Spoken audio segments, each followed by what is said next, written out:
What up, y'all? It's your boy Tiki back with another video. As you guys can see, I'm at a beautiful viewpoint here in Oregon. This is the Columbia River. I think they call it the Jones Canyon, but that's not why we're here. The reason we're here is because of the title of the video. So long story short, it's true. The title of the video is 100% accurate. Schneider officially let me go. So I'm not just gonna tell you guys that they let me go and not tell you the whole story behind it. So why don't we go ahead and do that. But first, before story times, look at that view, man. Oh my gosh.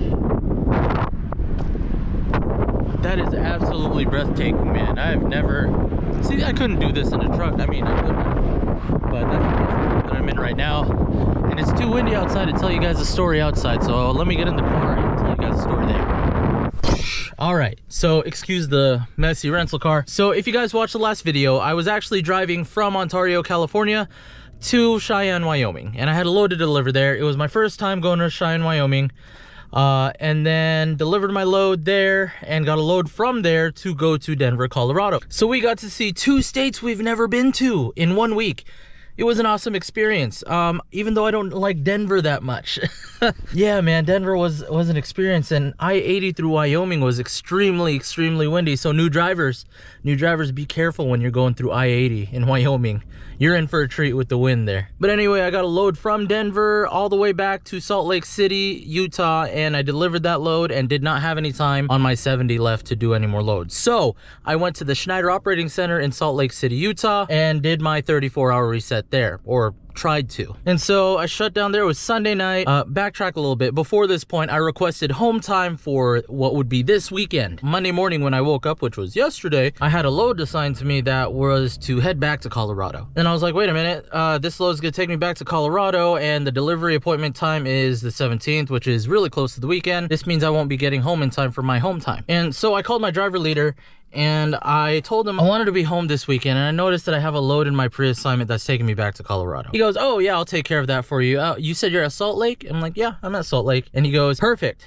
You're right where you need to be. And then I was like, right where I need to be? Yes, right where you need to be. I'll call you back in a couple hours. And when he said that, I was like, okay, that sounds a little fishy. Something tells me that they're planning something. And in the back of my head, because of what events occurred in the past week, so I called my fiance and I called Mr. Reach and I was like, look, my driver leader said this, you know, what do you think? I think it's a sign. And they're like, don't worry about it, you know, it's probably not that big of a deal, you're probably overthinking it. And I was like, yeah, you're right, I probably am. So my driver leader calls me back a couple hours later and says, hey, you're at the Salt Lake City Operating Center, right? And I go, yes. And he says, great, there is an office there. I need you to walk into the office. There is an operations manager in there. Go ahead and ask for him. He needs to talk to you really quick. At this point, I already know. I've locked it in my head that I knew what was going on. But I went into the office, asked for the operations manager. He guided me into a private office and brought in another manager. And he goes, thanks for stopping by. There's one thing that we need to talk to you about. And that's company policy. In my head, I was like, that is such perfect setup. And then out loud, I was smiling and I was like, I already know what this is about.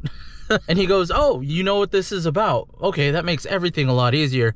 So we're gonna need to terminate you today. That's how it went. That's literally how it went. I was like, I know, I totally understand.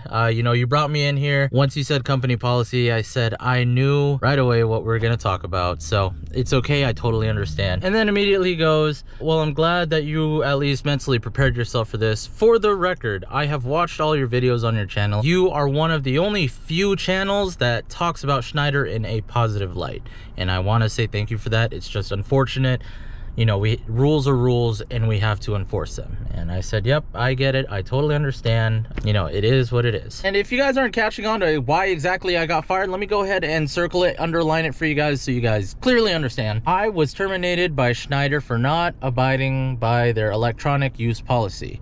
And that's because I was recording while driving. And so here's the thing. It's not just recording while driving. It's interacting with the camera while driving. The operations manager had said, if you had mounted a camera on your windshield or your dashboard, recorded without interacting with the camera, and then added commentary after, that would have been completely acceptable. But because of the fact that you had it mounted on your head and you were interacting with the camera while driving, That broke the policy rules. For you future drivers out there, you future Schneider drivers or current Schneider drivers that want to create content, keep in mind the way you're going to have to record your content is by putting your camera on your dashboard or windshield and adding commentary after, if you want to get any driving video or whatever. And I know there's some of you guys that commented on my videos before that had said, Tiki, just delete your channel, delete your videos, so that way Schneider doesn't have proof of anything you're doing, and just start fresh, you know, save your career, just delete everything.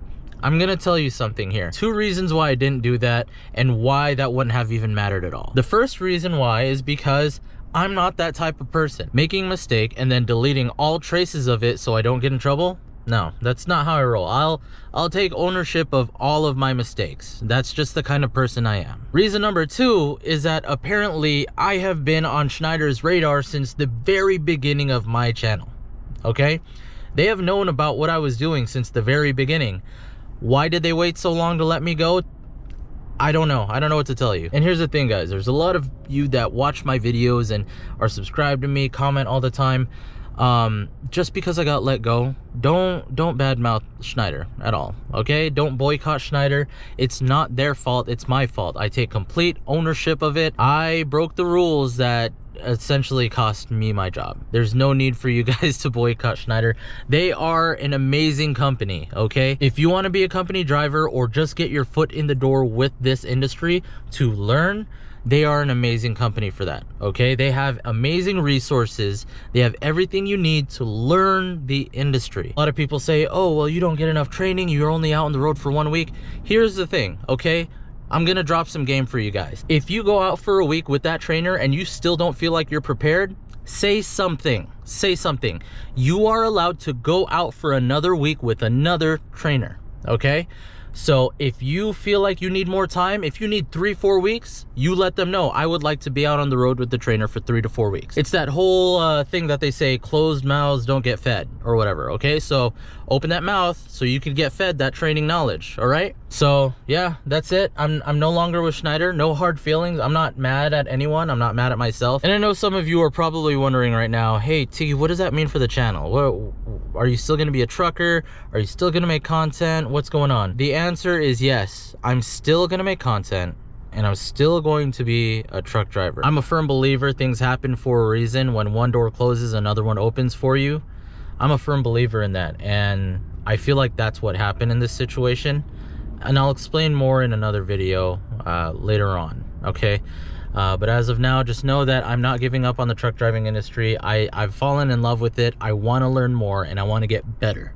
So I am looking for new employment. But anyways, guys, I hope this isn't bad news for you. And it goes back to what I've said a bunch of times. You know, you got to stay positive regardless of the situation that you're put in. And you guys, all of you viewing my videos, all of you who are subscribed to me, I just want to say thank you so much for your support and for you joining me on my journey. But anyways, y'all, I really got to get to driving. I've got about 5 hours left in my drive, and I gotta return this rental car. So we're not gonna roll the same outro as we always do, but I will leave you guys with this. In order to have the good days, you gotta get through the bad. Anyways, y'all, you know what time it is. Your boy Tiki is out. Peace.